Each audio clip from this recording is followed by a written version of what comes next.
La historia de esta noche proviene de un hilo de traición familiar en Reddit que explotó absolutamente en línea.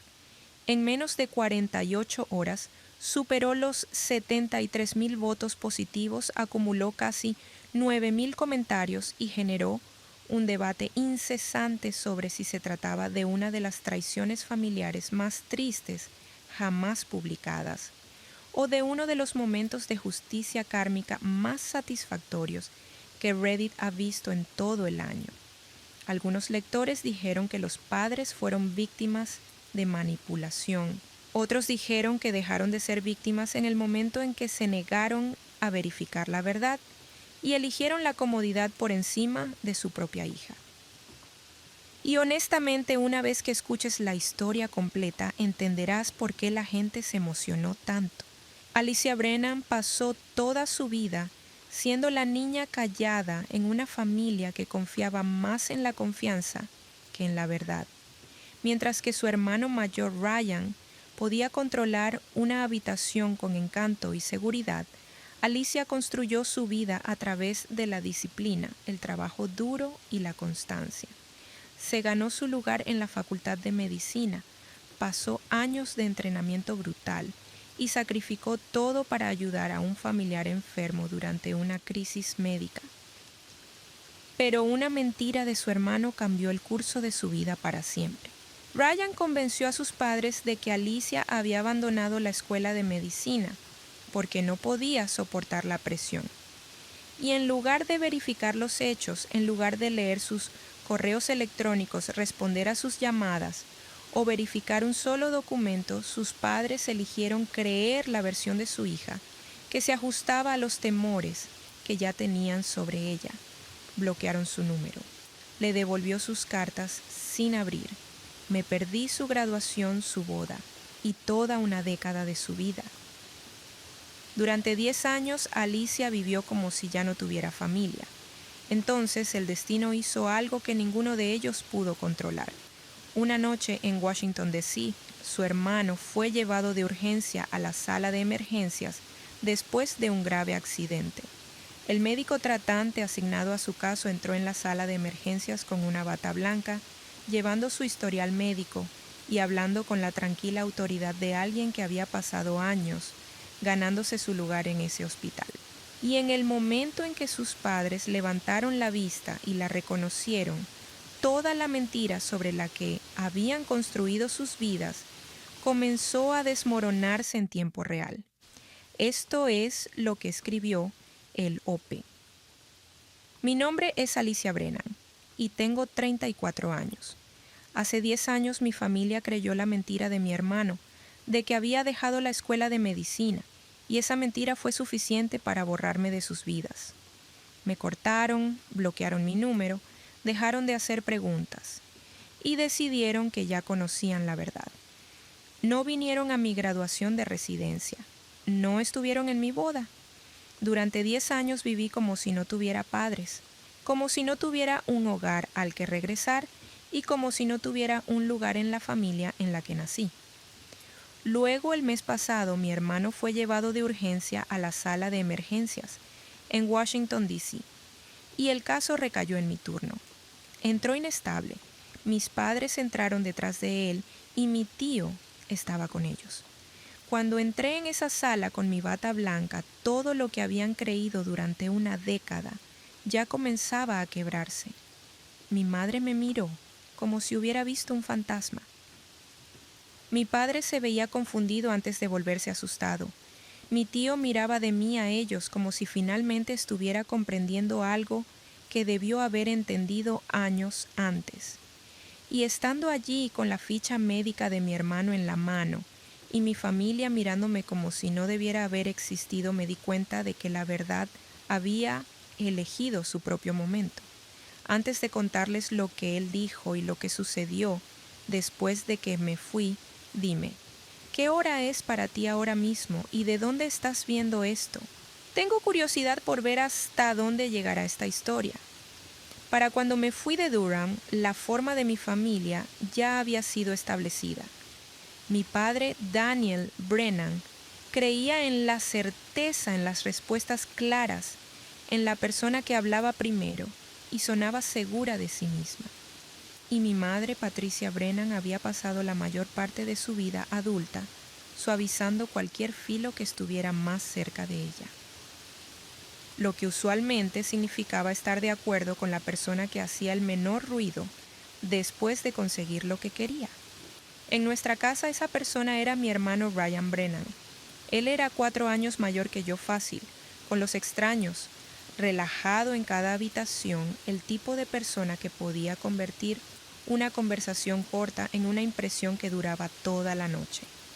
A los maestros les gustaba, los vecinos lo recordaban y mis padres confiaban en él tan automáticamente que cuando ya era lo suficientemente mayor para darme cuenta, el patrón era una ley. Si Ryan les decía que algo había sucedido, sucedía de esa manera. Si yo decía lo contrario, lo estaba corrigiendo. Y en nuestra familia corregir a Ryan sonaba demasiado como causar problemas. Yo era callada, seria y buena en la escuela, lo cual resultó ser una combinación que los adultos elogian en público e ignoran en privado. Ryan podía llegar a casa con una historia pulida sobre cualquier cosa y mis padres se inclinaban hacia él. Yo podía traer resultados, transcripciones, cartas de recomendación y siempre había una pregunta esperándome en lugar de un verdadero interés. Mi padre quería saber qué significaba una calificación para mi futuro, no cuán duro había trabajado para obtenerla. Mi madre quería saber si estaba comiendo lo suficiente, durmiendo lo suficiente o si estaba haciendo lo más difícil de lo que debía hacer. Ninguna de las dos preguntas era cruel en su cara, pero ninguna de ellas nunca llegó a mí. Crecí en la misma casa que mi familia y pasé la mayor parte de mi infancia sintiendo que vivía justo afuera del centro de ella. Ryan sabía exactamente cómo funcionaba eso. Sabía que a nuestros padres les gustaba más la confianza que la cautela, la certeza más que el matiz. Y una versión simple de los hechos más que una verdad complicada. También sabía que yo no tenía instinto para el rendimiento. No sabía cómo hacer que una habitación se detuviera por mí. Y durante mucho tiempo pensé que eso estaba bien porque creía que los resultados eventualmente hablarían lo suficientemente fuerte por sí mismos. Nunca lo hicieron, al menos no en Durham. La primera vez que sentí que el equilibrio se desplazaba fue la primavera en que fui aceptada en la escuela de medicina en Richmond. Mi correo de aceptación llegó por la tarde y lo leí 3 veces antes de permitirme creerlo. Cuando finalmente entré en la cocina con mi laptop en la mano, ambos padres miraron hacia arriba al mismo tiempo. Mi padre se levantó y mi madre se tapó la boca. Fue el momento de mi vida en que sentí que todos los ojos en la habitación se volvían hacia mí. Durante aproximadamente una semana, fui la hija de la que se hablaba. Mi madre le contó a los familiares. Mi padre repitió el nombre de la escuela como si estuviera probando su peso y decidiendo que lo aprobaba. Incluso el silencio durante la cena cambió. Hizo espacio para mí de una manera a la que no estaba acostumbrada.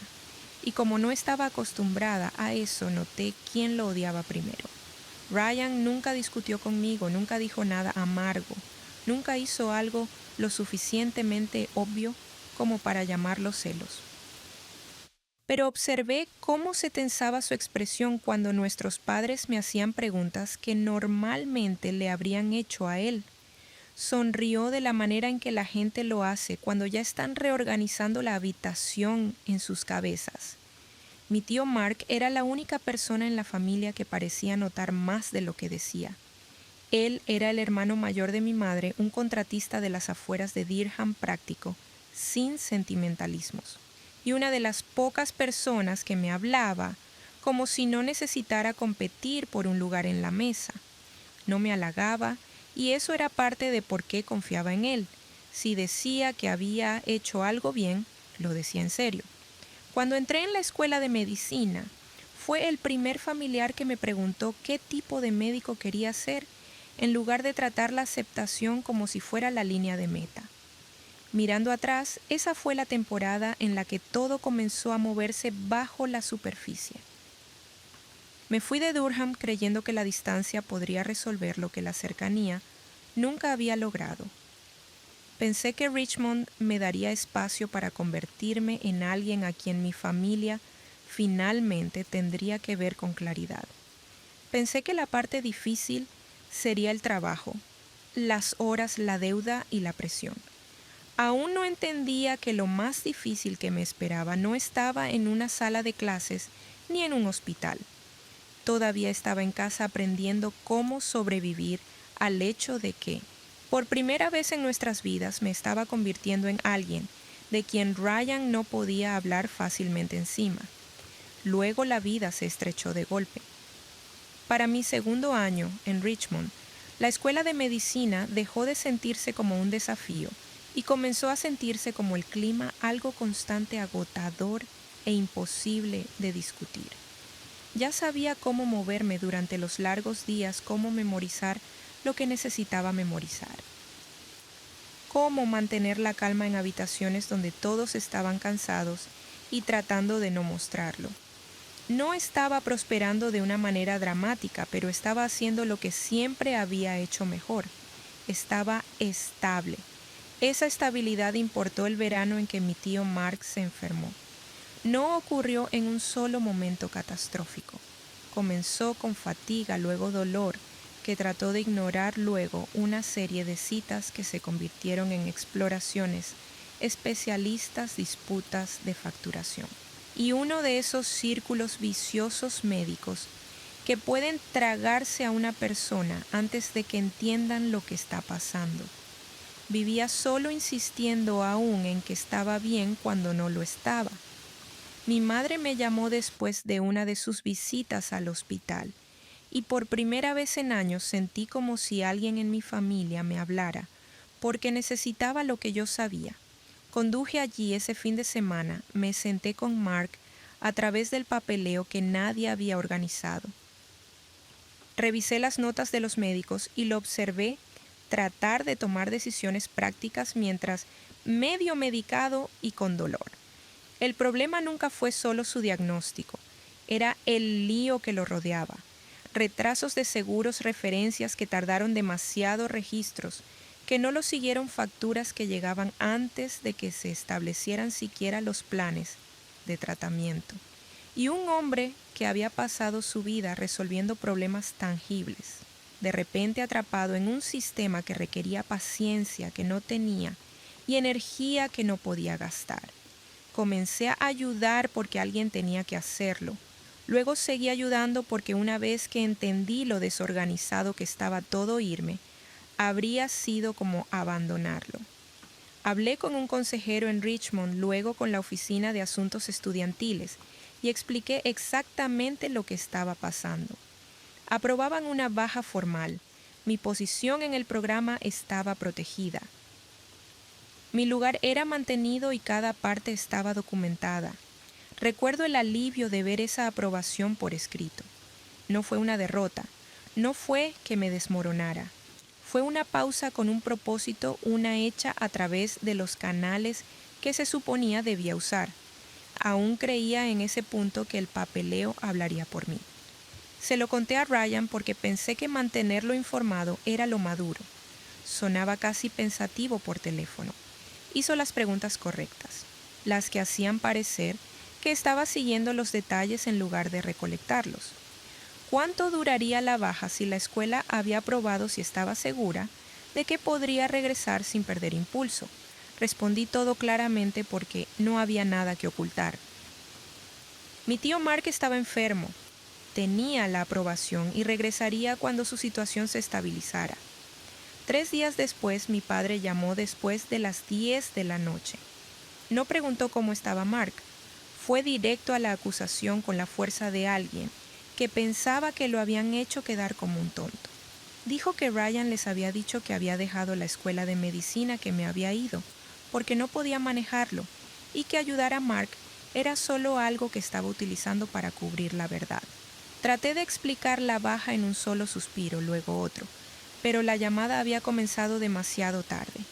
Mi madre se puso en la línea y sonaba peor, no más enojada sino humillada. Lo que Ryan había hecho era más inteligente que una simple mentira. Había tomado hechos que eran reales. Mi tiempo fuera la enfermedad de Mark y la incertidumbre de ello, y luego los arregló en algo más fácil de creer para mis padres que la complejidad. Les había dicho que estaba abrumada. Les había dicho que no quería que me hicieran preguntas porque ya me sentía avergonzada. Hizo que mi silencio en Richmond sonara secreto en lugar de ocupado, y mi decisión práctica sonara como un colapso. Cada pieza que usó estaba lo suficientemente cerca de la realidad como para sentirse plausible. Les di el nombre de la oficina que aprobó mi baja. Les dije que había formularios, firmas, confirmaciones por correo electrónico y fechas. Ninguno de esos datos tuvo efecto. Mi padre habló como siempre lo hacía cuando su mente estaba cerrada, más despacio y más plano, como si estuviera leyendo una sentencia grabada en piedra. Mi madre lloraba al fondo. Al final de la llamada entendí algo que había sido demasiado esperanzada para entender antes. Ryan había llegado a ellos primero. Les había contado una versión de mí que coincidía con la que siempre habían temido, que se escondiera debajo de la hija callada que trabajaba demasiado y decía muy poco. Y una vez que esa versión estuvo en la habitación, la verdad ya casi no tenía espacio para entrar. Después de esa llamada, todo se volvió procedimental. Dejé de esperar un movimiento y comencé a enviar pruebas. El primer correo salió antes de la medianoche. Adjunté la aprobación de asuntos estudiantiles, la confirmación del programa, la documentación que mostraba que mi baja era temporal y estaba en buen estado, y una breve explicación escrita de la manera más clara que pude. No acusé a Ryan de mentir en ese primer mensaje. Aún pensaba que si mis padres veían suficientes hechos organizados claramente frente a ellos, se echarían atrás y harían lo único que nunca habían sido buenos en hacer conmigo, que era hacer una pausa. No hubo respuesta esa noche. Tampoco hubo respuesta a la mañana siguiente. Así que envié un segundo correo más largo, esta vez con la información de contacto de la oficina en Richmond y el médico que coordinaba parte del tratamiento de mi tío Mark. Les dije que podían verificar cada palabra. Mi padre bloqueó mi número antes del final del segundo día. Sé el momento exacto porque sus llamadas dejaron de ir al buzón de voz y comenzaron a fallar después de un solo timbre. Mi madre aguantó un poco más, lo suficiente para dejarme 2 mensajes que nunca devolvió, lo suficiente para decirle que aún era la misma persona que había sido la semana anterior, lo suficiente para escuchar lo final que podía sonar su silencio, cuando ella me bloqueó. Dolió más que cuando lo hizo mi padre. Su rechazo se sintió como juicio. El de ella se sintió como consentimiento. Después de eso envié un paquete, correos electrónicos impresos, copias de la aprobación de la baja, una carta escrita a mano por mí y una nota encima pidiéndoles que leyeran todo antes de llamar a Ryan nuevamente. Pagué por el rastreo porque quería certeza en algún lugar del proceso. El sobre llegó a Durham 2 días después. Regresó a Richmond al final de la semana con la letra de mi madre en el frente. Devuelto al remitente es una frase tan ordinaria hasta que está dirigida a ti.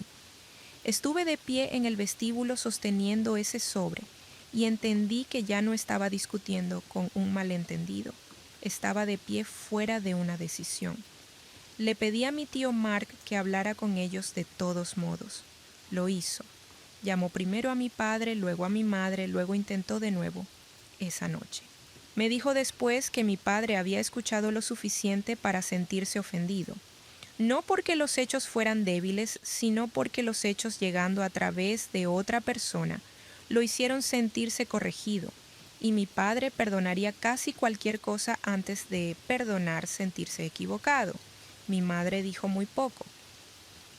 Mark intentó contarles dónde estaba, qué significaba la baja y cuánto de la historia me habían aceptado sin verificar. No consiguió nada. Ryan ya les había dado una versión de los hechos que protegía su orgullo. Creerme ahora habría requerido que admitieran que lo eligieron demasiado rápido. Durante 5 días seguí intentando con la disciplina que generalmente reservaba para la escuela. Llamadas, correos electrónicos, registros, otra carta, otro mensaje a través de Mark. Cada intento fue respondido de la misma manera, con silencio, con bloqueo, con la clara finalización de personas que se negaban a recibir la entrega. Tenía 24 años. Vivía en una ciudad que aún me era nueva. Dividía mi tiempo entre papeleo médico y las citas de mi tío, y descubrí que el rechazo familiar no llega como una escena dramática. A veces llega como una serie de acciones completadas. Número bloqueado, mensaje que ignorado, sobredevuelto. El cambio en mí tampoco fue dramático.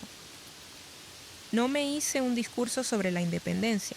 No decidí en un instante cinematográfico que estaba mejor sin ellos. Simplemente me quedé sin lugares a los que llamar. Una vez que eso ocurrió, algo práctico tomó el control.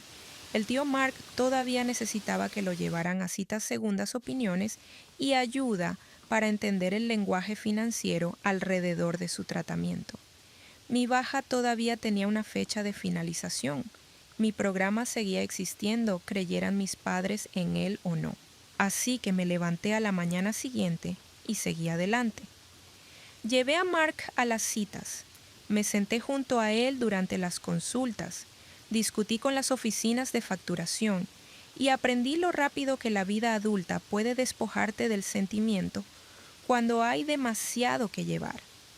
Para cuando su situación se estabilizó lo suficiente como para que yo pudiera dar un paso atrás, ya no estaba esperando que mi teléfono sonara. Recogí mis papeles. Confirmé mi regreso a Richmond y empaqué con el mismo cuidado con el que me había ido de Durham para la escuela, excepto que esta vez no había ninguna ilusión asociada con ello. No regresaba para construir un futuro que mi familia celebrara. Regresaba porque mi futuro se había convertido en mío solo, y si iba a sobrevivir a lo que ellos habían hecho, tendría que construir el resto de mi vida sin pedirle a nadie en casa que lo presenciara.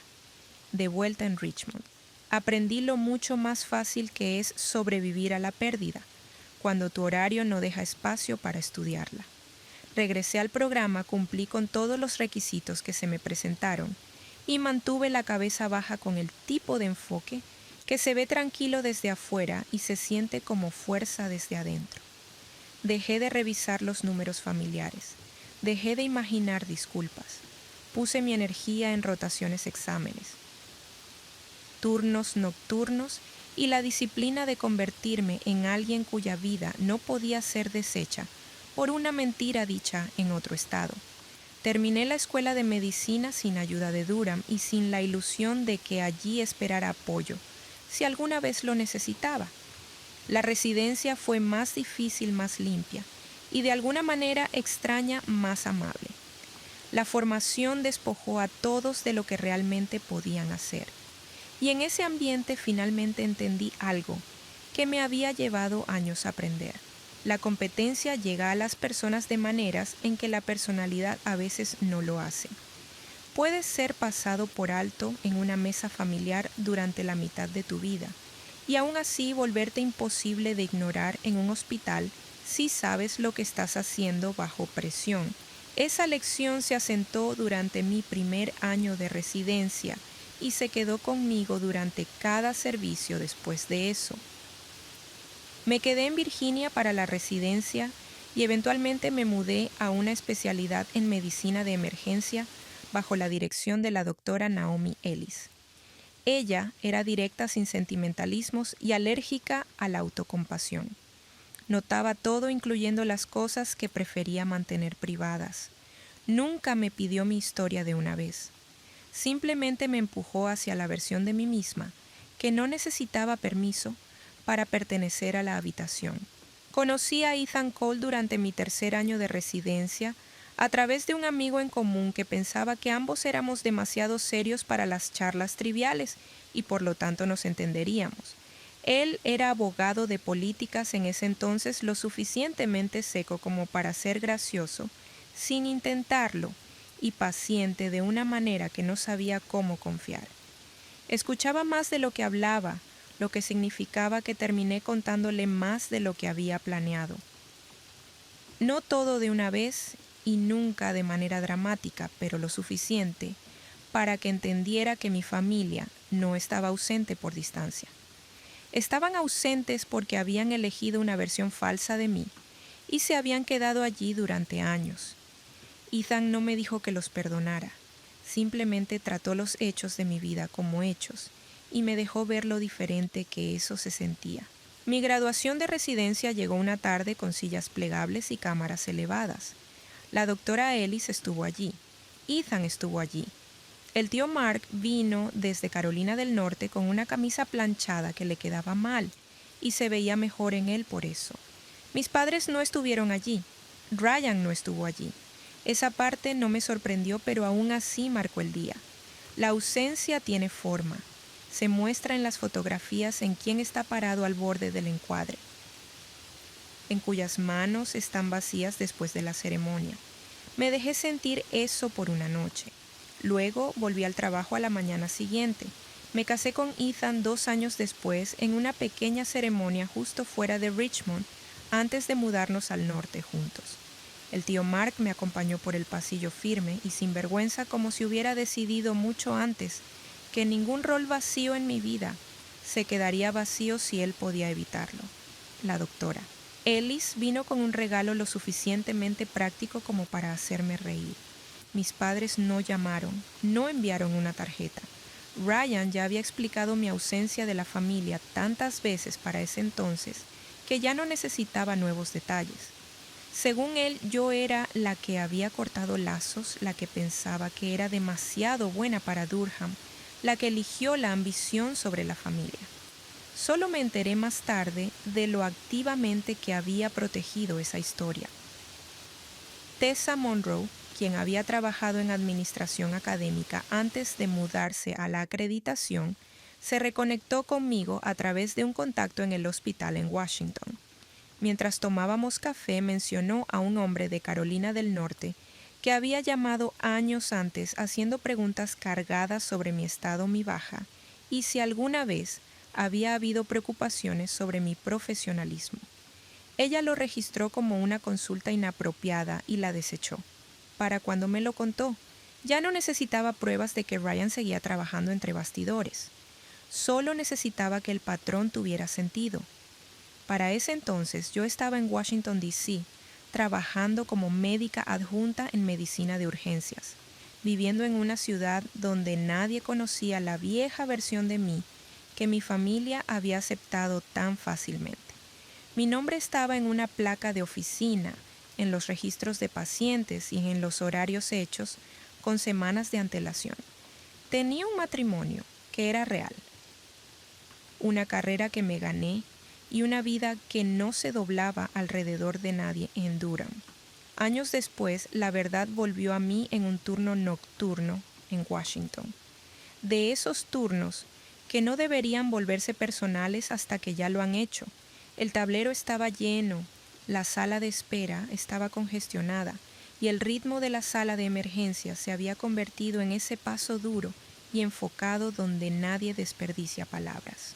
Estaba a la mitad de revisar los laboratorios de otro caso cuando llegó una alerta de trauma desde la bahía de ambulancias. Hombre soltero, inestable al llegar posibles lesiones internas, después de un accidente presión arterial bajando durante el traslado. Caminé hacia la estación, tomé la ficha del paciente entrante y vi el nombre, antes de que mi cerebro tuviera tiempo de protegerme de ello. Ryan Brennan. Por un segundo el pasillo se estrechó alrededor de una línea de texto en la pantalla. Luego la formación se hizo cargo. Pedí imágenes, notifiqué a cirugía para que estuvieran en espera y me dirigí hacia la sala porque fuera lo que fuera Ryan. Para mí también era el paciente que estaba entrando por mis puertas. Llegó pálido, apenas consciente, atado a una camilla, con 2 paramédicos entregando detalles. Había sangre en su camisa, moretones, subiendo por un costado de su abdomen y el aspecto incompleto que las personas tienen cuando el cuerpo aún está decidiendo ¿Qué tan fuerte ha sido golpeado? No me permití quedarme allí como hermana. Leí el monitor. Revisé sus vías respiratorias, evalué lo que era más urgente y di las órdenes que debían darse. Presión, imágenes líquidos, control del dolor, análisis de sangre, consultas, reevaluación. Su condición era grave pero manejable, el tipo de caso que puede inclinarse de la manera equivocada si las personas vacilan. Nosotros no vacilamos. Para cuando la primera ola de intervención estaba en marcha, supe que probablemente superaría la noche si el escaneo mostraba lo que creía que mostraría. Fue entonces cuando la enfermera en el escritorio me dijo en voz baja que su familia había llegado. Miré a través del cristal antes de moverme. Mi madre estaba allí primero aún con la ropa que se había puesto apresuradamente, con una mano sujetando su bolso con fuerza. Mi padre estaba a su lado, rígido en esa forma familiar que antes significaba control y ahora parecía más un shock mantenido en pie. El tío Mark estaba con ellos con los hombros tensos, el rostro ya fijado, como si entendiera que nada de lo que sucediera esa noche iba a permanecer contenido. Podría haberle pedido a otro médico que tomara el control en ese momento. Nadie lo habría cuestionado. Pero Ryan ya estaba estabilizado y entregar la sala en ese punto habría sido menos honesto que quedarme. Así que terminé lo que necesitaba hacer, revisé los resultados del escaneo, confirmé que no se requería cirugía de inmediato y esperé hasta que lo sacaran del caos inicial de la sala de traumas. Solo entonces me dirigí hacia el área familiar con su ficha en la mano y mi placa visible en mi abrigo. Mi madre me reconoció antes de que estuviera lo suficientemente cerca para hablar. Sus ojos se levantaron hacia mi rostro, luego bajaron a la placa, luego volvieron a mi rostro con la expresión de alguien que está viendo dos realidades chocar a la vez. Agarró el brazo de mi padre con tanta fuerza que él se estremeció. Mi padre me miró como si estuviera tratando de forzar mi existencia en un marco que ya no se sostenía. La confusión vino primero, luego la incredulidad, luego algo más pesado. Porque la verdad no era solo que yo estaba allí. La verdad era que estaba allí como la cosa de la que Ryan les había dicho que me había alejado de convertirme. El tío Mark se veía sombrío, casi resuelto. Les di la actualización de la misma manera en que se la habría dado a cualquier familia. Ryan tenía heridas significativas, pero estaba estable por el momento. Necesitaba monitoreo, más revisión de imágenes y observación cuidadosa durante la noche. No estaba fuera de peligro, pero estaba vivo. Mi madre seguía mirando. Mi padre apenas parecía escuchar los detalles médicos porque el hecho más grande ya había sacado todo el oxígeno de la habitación. No había desaparecido, no había fracasado. No me había convertido en la historia de advertencia que habían aceptado en mi lugar. Estaba frente a ellos en un hospital en Washington responsable del cuidado de su hijo, hablando con la calma autoritaria de una médico que había pasado años ganándose cada palabra que ahora estaban demasiado atónitos para interrumpir. Lo que más recuerdo es lo callados que se quedaron. 10 años de certeza finalmente se encontraron con algo más fuerte que la confianza. Se encontraron con la evidencia con pulso. Detrás de ellos el tío Mark miraba de mí a mis padres y luego de vuelta a mí. Y en ese silencio la noche cambió completamente de forma. Para ellos, nada se había resuelto. Y Ryan ni siquiera había abierto los ojos aún. Pero la historia que había mantenido a mi familia unida durante una década ya se estaba desmoronando en tiempo real, y todos en esa habitación lo sabían. La mañana hizo todo más difícil de evitar. Ryan recobró la conciencia en etapas irregulares, no con pánico ni drama, sino con la lenta y cautelosa conciencia de alguien cuyo cuerpo había regresado antes que su control. Lo vi una vez durante las rondas, justo el tiempo suficiente para confirmar que su dolor estaba siendo controlado. Sus signos vitales se mantenían y la hemorragia interna que todos temían ya no estaba empeorando. Incluso a través de la niebla de la medicación reconocí el mismo instinto que había moldeado los últimos 10 años de mi vida. Ya estaba tratando de calcular la habitación. No preguntó dónde había estado. No preguntó cómo me había convertido en la médico que estaba al pie de su cama. No dijo mi nombre de la manera en que un hermano lo diría después de 10 años perdidos. Miró mi placa, luego mi rostro, y supe que entendía la única cosa que había pasado una década evitando. La historia que había construido finalmente se quedó sin espacio. Mis padres permanecieron en Washington hasta el día siguiente, moviéndose por el hospital con la mirada atónita y desubicada de personas que esperaban miedo y en cambio se veían obligadas a reconocer. El tío Mark se quedó con ellos. Me llamó después de mi turno y me preguntó si podía hacerme 10 minutos en una sala de consultas en otro piso, en algún lugar tranquilo y alejado de la unidad de Ryan. Dije que sí porque para ese entonces evitarlo solo habría alargado algo que ya estaba terminado. Cuando entré en la sala, mi madre se veía agotada de tanto llorar. Mi padre se veía más viejo de lo que había estado la noche anterior, y Mark estaba de pie cerca de la mesa con un expediente, sus gafas de lectura y su teléfono desplegados frente a él, como si hubiera llegado preparado para hacer lo que se debería haber hecho años antes. Me senté frente a ellos y me di cuenta de que ninguno de nosotros estaba allí para recuperar una familia. Estábamos allí para darle forma a su colapso y nombrar en orden las decisiones que lo habían causado.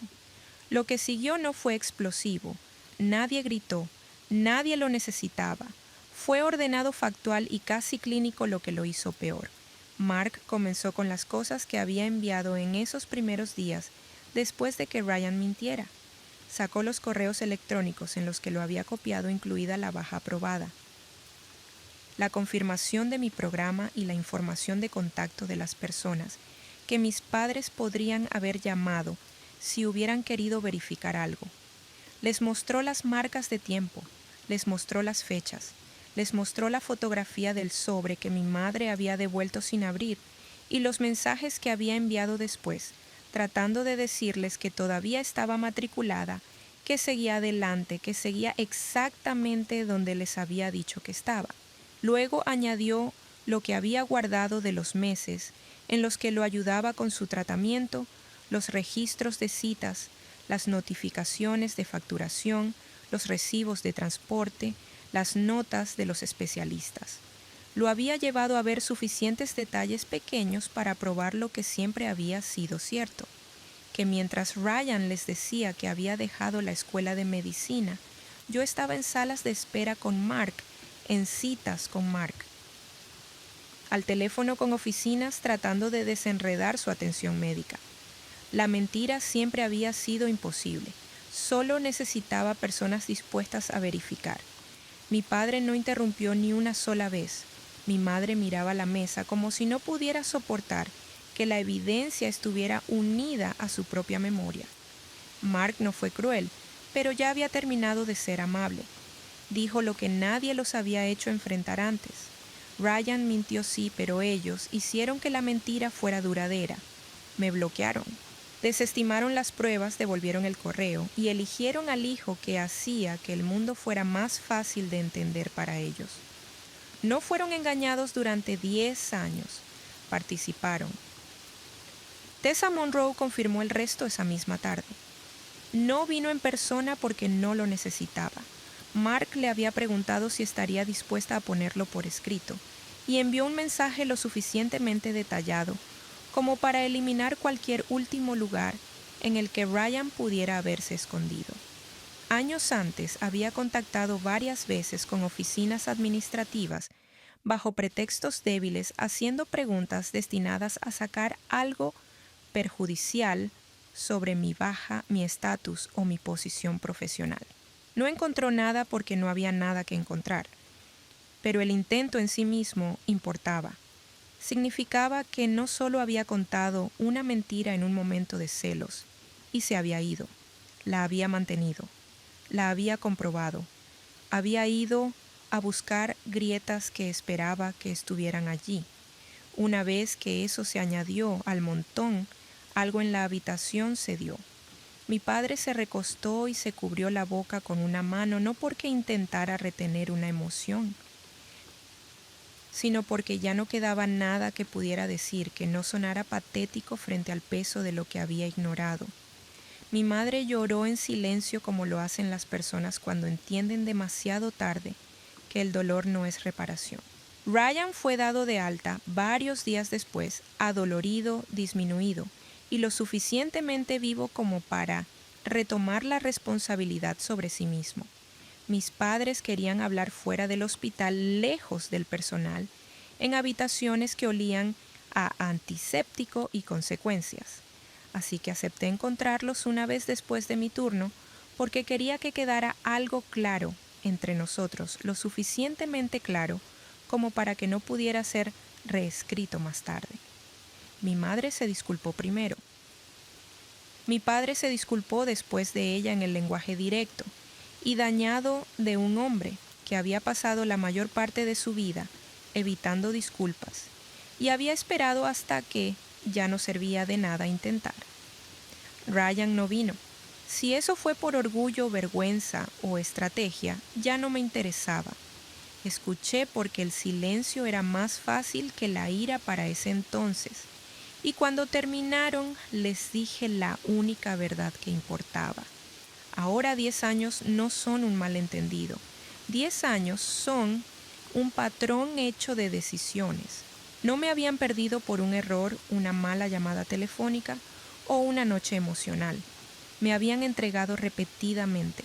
Cada vez que eligieron no verificar, no leer, no llamar y no preguntarse por qué su hijo necesitaba que mi vida sonara arruinada para poder sentirse seguro dentro de la suya. Esa fue la razón por la que no habría reconstrucción, ni consejería, ni futuras fiestas, ni un reingreso cuidadoso en una relación que ya estaba muerta mucho antes de que Ryan terminara en mi sala de emergencias. Yo había construido una vida real, sin ellos un matrimonio sólido, una carrera que había ganado un hogar que se sentía tranquilo y una versión de paz que me había costado demasiado, como para ponerla en manos de personas que ya la habían tirado una vez. Ryan viviría con el colapso de su credibilidad. Mis padres vivirían con el conocimiento de que, cuando la verdad finalmente estuvo frente a ellos respirando y siendo innegable, ya se habían pasado 10 años eligiendo la comodidad sobre el carácter. En cuanto a mí, los dejé donde me habían dejado mucho tiempo atrás, fuera de la vida que más importaba. Si hay alguna lección en mi historia es esta. La verdad puede llegar tarde y aún así importar, pero la tardanza no cancela las consecuencias. Y el amor sin responsabilidad no es más que lealtad a lo que sea más fácil en el momento. Creo que lo que hace que esta historia sea tan emotiva es que Alicia nunca perdió realmente por la mentira de Ryan. Esa es la parte que lo cambia todo. Aún así, se convirtió en médico. Aún así, construyó una carrera, un matrimonio, una vida estable y un futuro real. La tragedia es que su familia se apartó voluntariamente de cada hito importante en el camino, porque creer en Ryan era emocionalmente más fácil que admitir que podrían haber fracasado con su hija. Y honestamente, la manipulación de Ryan solo funcionó porque coincidía con un patrón que ya existía dentro de esa familia. Ese es el detalle en el que la gente en los comentarios seguía enfocándose. Las mentiras sobreviven cuando caen en entornos ya preparados para aceptarlas. Ryan entendía exactamente cómo funcionaban sus padres. Sabía que preferían la certeza a los matices y la confianza a la verdad silenciosa. Lo convirtió en un arma, pero el momento más devastador de toda la historia no fue la revelación del hospital en sí, era el sobre devuelto. Esa imagen de Alicia de pie en un vestíbulo sosteniendo un paquete sin abrir, lleno de pruebas mientras se da cuenta de que su familia había elegido activamente no saber la verdad. Eso es brutal. porque en ese momento esto dejó de ser sobreengaño y se convirtió en participación. Sus padres no solo fueron engañados, se comprometieron a seguir siendo engañados. Y cuando la verdad finalmente se les presentó en un hospital de Washington vestida con una bata de médico, no les quedó ningún lugar donde esconderse, sin reinterpretación, no malentendido, sin válvula de escape emocional. Su hija se había convertido exactamente en quien había dicho ser todo el tiempo, y ellos habían pasado 10 años tratando su ausencia como prueba de culpabilidad en lugar de prueba de abandono. También creo que Alicia manejó esto con mucha más moderación de lo que la mayoría de la gente habría hecho. Se mantuvo profesional, trató a Ryan como a un paciente primero, no convirtió el momento en un arma, no humilló a nadie públicamente, y cuando sus padres finalmente se disculparon, ella no gritó ni tomó represalias. Simplemente les dijo la verdad que deberían haber entendido años antes. 10 años no es un malentendido. La decisión de 10 años se repite una y otra vez hasta que se convierte en una vida. Esta es una NTA fácil. Y el tío Mark, ese hombre, fue el único adulto real en la familia de Alicia durante toda una década. 61,4 mil votos a favor NTA. Tu hermano mintió, pero tus padres eligieron la mentira cada día después de eso. Esa es la verdadera traición. OP, respuesta. Esa fue la parte más difícil de aceptar. La mentira solo duró porque la protegieron. 54,2 mil votos a favor. El sobre devuelto me destrozó por completo. Imagina enviar pruebas literales a tus padres y que te las devuelvan sin abrir. OP. Respuesta. Guardé ese sobre durante años más de lo que debería haberlo hecho. 46,7 mil votos a favor. Que Ryan contacte a tu escuela a escondidas para intentar encontrar pruebas en tu contra es un comportamiento genuinamente perturbador. OP. Respuesta. Ese fue el momento en que todo finalmente tuvo sentido para mí también. 38,9 mil votos a favor. Tu tío Mark parece ser la única persona en tu familia que realmente te amó de una manera sana. OP. Respuesta. Nunca me pidió que me ganara mi lugar en su vida. Eso importaba más de lo que probablemente se daba cuenta. 29,1 mil votos a favor. Trabajo en medicina de emergencia y honestamente no sé si podría haber mantenido la calma y la profesionalidad como tú lo hiciste. Respuesta del OP. El entrenamiento se impone eventualmente. Estoy agradecido por eso. 18,4 mil votos a favor. La frase sobre la ausencia teniendo forma en las fotos de graduación realmente dolió leerla. OP. Respuesta. Creo que algunas ausencias se vuelven permanentes mucho antes de que la gente lo admita en voz alta. Historias como estas se quedan con la gente porque nos obligan a confrontar algo incómodo sobre la familia. Crecemos creyendo que la verdad importa automáticamente en las personas más cercanas a nosotros, que si trabajamos lo suficientemente duro, explicamos con suficiente cuidado, proporcionamos suficiente prueba, eventualmente las personas que nos aman se detendrán y escucharán, pero a veces no lo hacen. A veces la gente elige la versión de la realidad que protege su orgullo, su comodidad o la dinámica familiar que ya entienden. Y una vez que se comprometen con esa versión, lo suficiente la verdad deja de ser algo que buscan y se convierte en algo a lo que se resisten activamente. Eso es lo que hace que la historia de Alicia sea tan desgarradora.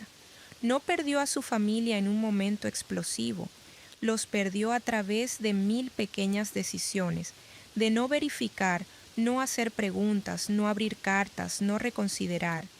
Y para cuando la verdad finalmente se forzó a entrar en la habitación de pie allí con una bata blanca y años de evidencia detrás, el daño ya se había solidificado en historia. Pero también creo que hay algo profundamente poderoso en la vida que Alicia construyó después. Dejó de rogar que le creyeran y empezó a construir un futuro de todos modos.